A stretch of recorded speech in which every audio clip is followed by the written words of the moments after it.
Olá, bom dia.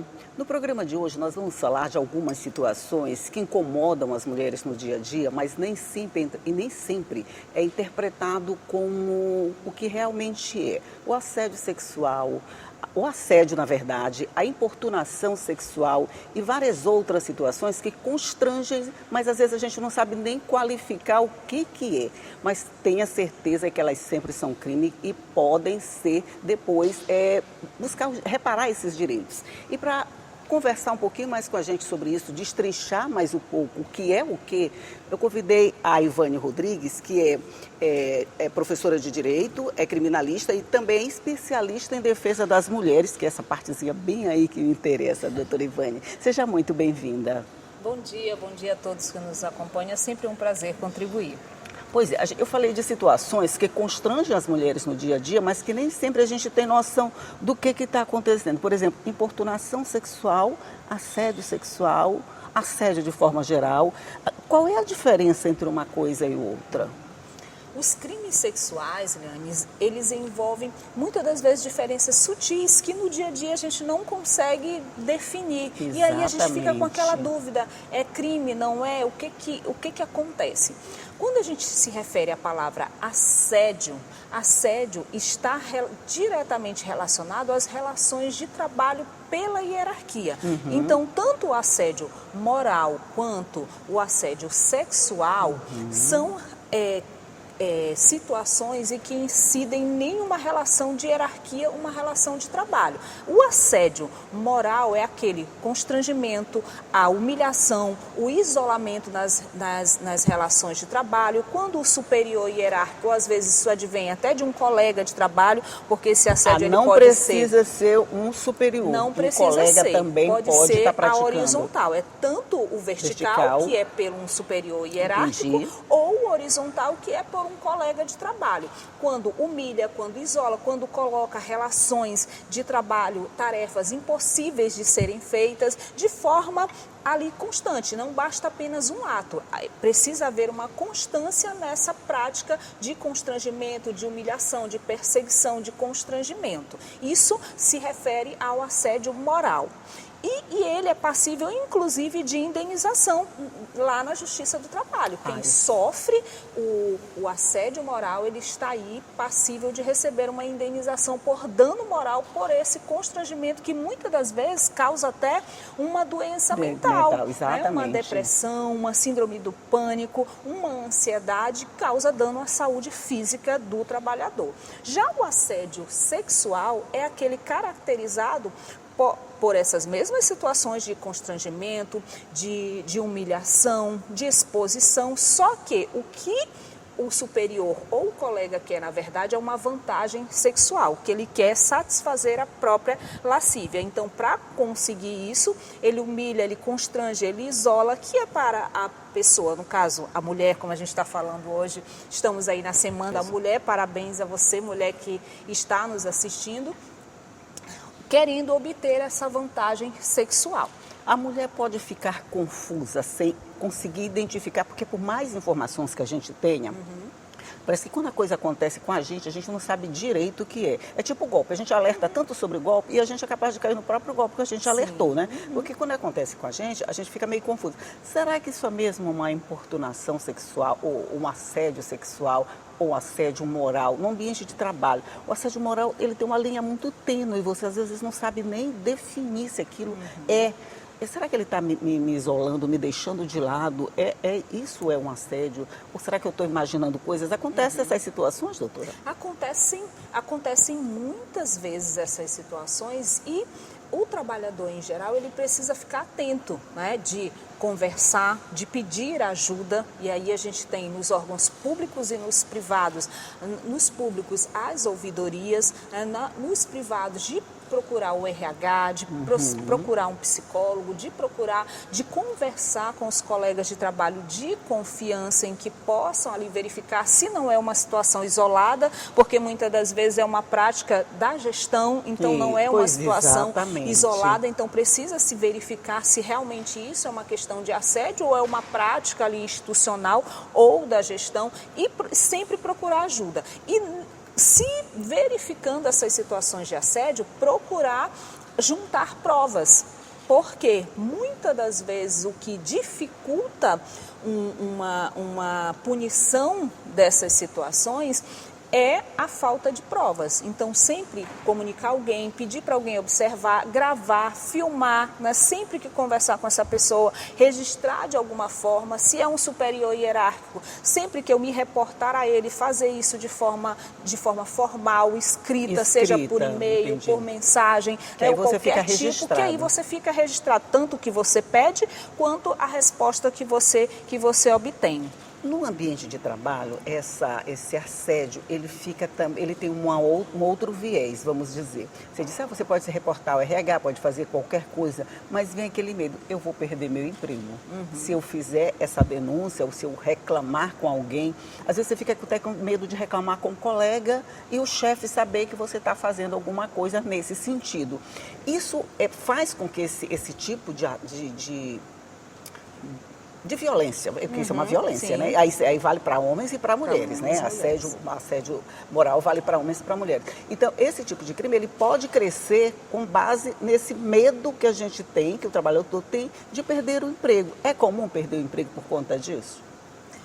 Já foi muito comum, né? Hoje em dia, as empresas e as instituições, elas têm adotado uma prática institucional de boas práticas de governança, né? Que são situações, campanhas em que incentivam o colaborador, o funcionário, a denunciar para que ele tenha uma qualidade de vida no trabalho, e aí precisa haver esse ambiente saudável, então incentivar essas boas práticas de convivência, e que isso também gera, as empresas e as instituições começaram a observar também, a ter a consciência de que isso traz um prejuízo institucional. Com certeza. Porque se um cliente ou a sociedade em geral percebe que aquela empresa, aquela instituição, ela tem um grande índice de processos do trabalho relacionados a assédio, relacionados à denúncia, isso é ruim para a imagem da empresa, isso é ruim para a imagem institucional,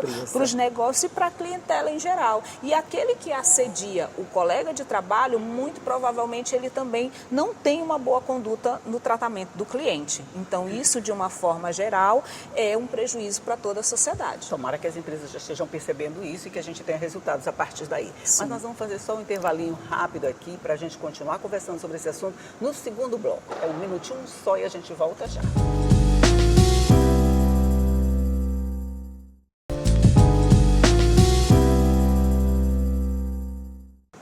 Já estamos de volta conversando aqui sobre práticas que não devem ser seguidas no ambiente de trabalho. De qualquer forma, a gente está falando de assédio moral, assédio sexual e importunação sexual. Nós falamos no primeiro bloco muito sobre o assédio moral, que pode acontecer com homens e com mulheres.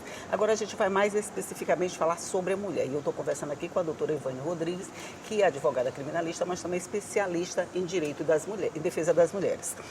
Vamos lá, o assédio sexual, nesse caso, é diferente. A gente está falando ali de uma obtenção de um resultado quase imediato, né? Normalmente, quando isso acontece, a mulher fica quieta, calada, porque foi um chefe, foi alguém que fez. Aí quando a gente vê uma denúncia, e a gente está vendo muito isso ultimamente, quando uma denúncia vem a público, aí você vê um monte de coisa que vem junto. Quer dizer, a gente tem aquele medo, espera uma oportunidade e aí todo mundo joga de uma vez. Não era mais fácil ter reclamado logo na primeira vez? Sim, exatamente. Muitas das vezes esse receio que a mulher tem de denunciar, de perder o emprego, muitas das vezes ela é a responsável pela gestão financeira familiar, então ela tem esse receio. E esse cuidado, essa diferença do assédio sexual para a importunação sexual, primeiro, ambos não usam a violência, né? Então, são situações sutis. O assédio sexual, o objetivo dele é obter vantagem sexual, é a prática do ato sexual, mas ele não tem violência e ele exige uma relação de trabalho, de hierarquia ou com um colega. Mas ele em nenhum momento utiliza a violência.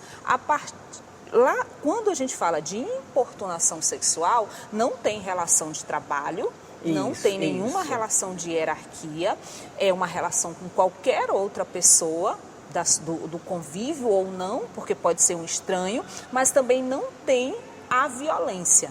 Não tem o uso da violência. É aquela coisa sutil, é o esfrega, é o beijo forçado. Isso é importunação sexual, que pode acontecer na relação de trabalho, mas o assédio sexual não tem a relação de trabalho e a importunação sexual não tem nenhuma relação de trabalho. Entendi. Pode ser até uma pessoa estranha. Pois né? é, A questão do ônibus. Isso, eu ia falar, né? a questão do transporte coletivo é muito utilizada na questão da importunação sexual. Porque por si só ela já serve de álibi para o agressor. Sim. Ah, não, o ônibus estava muito lotado, eu encostei sem querer, ela tá imaginando com essa mulher louca. Ela pode ser classificada como doida, né? E é o que muitas vezes acontece, porque tudo é a mulher que é louca, É. né? A pessoa se esfrega, a pessoa fica fazendo caras e bocas, né, de desejo, de lascívia.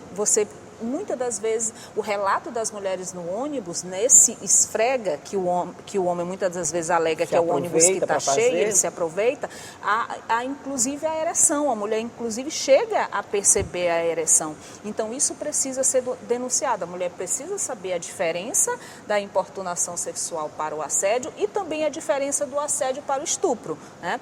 A diferença da importunação sexual para o estupro é que a importunação sexual, ela não tem a prática do ato em si e ela não usa violência.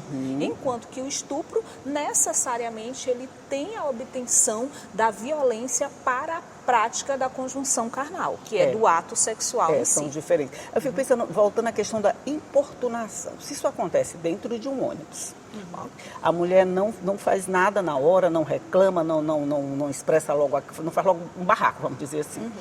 Ele desce antes dela. Ela nunca viu aquele sujeito na frente dela. Como é que ela vai fazer essa denúncia? Como é que ela pode acusar essa pessoa de ter feito isso se ela não conhece ele, se ele desceu antes dela, se ela não sabe nada a respeito dele? O que ela pode fazer nessa situação?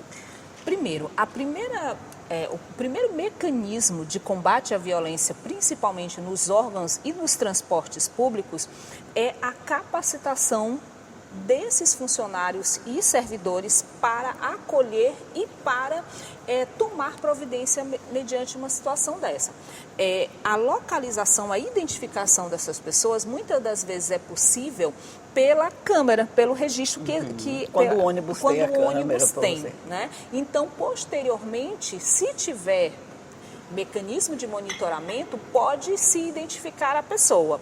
Mas o ideal é que, no momento em que ocorra, a vítima, ela já fale, já denuncie e que os próprios funcionários ali daquela empresa de ônibus coletivo ou até as próprias pessoas que estão ali, que estão perto, possam tomar providência, chamar a polícia e encaminhar aquele agressor, aquela pessoa a uma delegacia de polícia para se tomar as providências, porque importunação sexual é crime. O ônibus, o transporte coletivo, seja de qual natureza for, o ambiente coletivo de qualquer natureza, porque isso pode acontecer numa praça, pode acontecer numa fila de banco ou de qualquer outro atendimento, no hospital, numa escola, em qualquer ambiente. Então, precisa haver um preparo para o acolhimento dessa mulher e também para o encaminhamento desse agressor a uma delegacia de polícia. Por isso é muito importante a participação da sociedade, sabe? É muito importante, porque às vezes a mulher está ali meio indefesa, não tem o que fazer, não tem como, às vezes dentro do ônibus não tem nem como se mexer. Mas se alguém que está perto percebe e fala e começa a denunciar aquilo, todo mundo vai tomar conhecimento e se todo mundo acolher essa mulher, isso vai ser muito mais fácil depois dela reclamar. Isso é muito importante, esse acolhimento da sociedade. Por quê? Porque muitas das vezes a mulher diz assim, você está encostando em mim, às vezes ela nem sabe o nome, né? Você está se esfregando, você está se aproveitando. E aí as pessoas que estão ao lado, elas ficam omissas, né? Elas não acolhem, elas não protegem aquela mulher. E muitas vezes as pessoas estão vendo aquilo acontecer, mas dizem, não, isso não é comigo, eu não tenho nada a ver com isso, né? Mas essa postura precisa mudar porque nós mulheres precisamos proteger umas às outras e os homens também precisam ter essa postura de acolhimento e de proteção, não por porque, e às vezes as pessoas dizem assim, poderia ser uma pessoa da sua família. Não, poderia não ser, vamos esperar que nunca seja alguém da nossa família. Mas por uma questão de dignidade, de proteção de direitos das pessoas, homens e mulheres precisam ter essa postura de acolhimento, de proteção e de denunciar casos de violência, seja quais forem. Pois é, essa participação de mulheres e da sociedade de uma forma geral, com esse acolhimento, eu acho que é que dá essa coragem para a mulher fazer esse tipo de denúncia. Então, quanto mais acolhida, quanto mais respeitada por todo mundo, mais a mulher vai ter essa vantagem, vamos dizer, sobre o agressor de fazer essa denúncia. Sim. Porque se o homem está fazendo, a pessoa aqui do lado está olhando, está vendo tudo. Às vezes a mulher está até pedindo socorro, sim, calada, está pedindo socorro,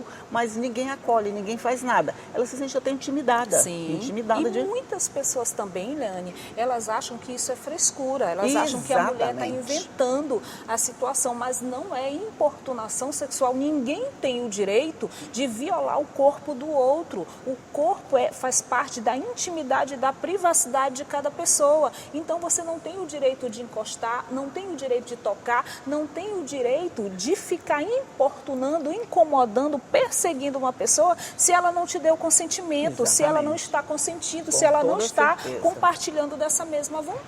E quando a gente fala em estupro, a gente está levando ao grau máximo essa questão do desrespeito, mesmo como aconteceu nesse caso da garota que consentiu num ato sexual com um rapaz e apareceram 4.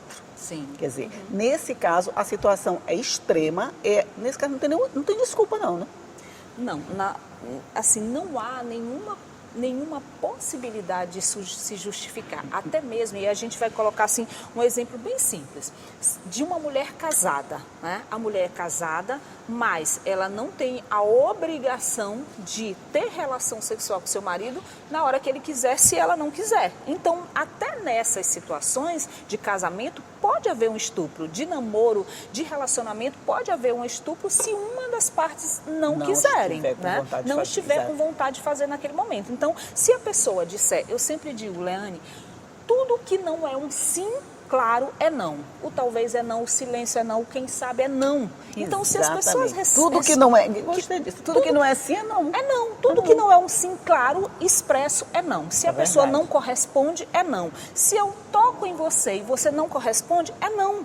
É não. Sabe? Então, se as pessoas respeitarem essa regra básica de consentimento, de vontade do outro, não acontecem essas situações. Então, se eu estou me relacionando, permitindo um relacionamento com uma pessoa e vem mais 3 e vem uma outra pessoa que eu não conheço, que eu não quero, isso é um estupro. Com certeza. Porque eu consenti com essa pessoa que está aqui e até o momento.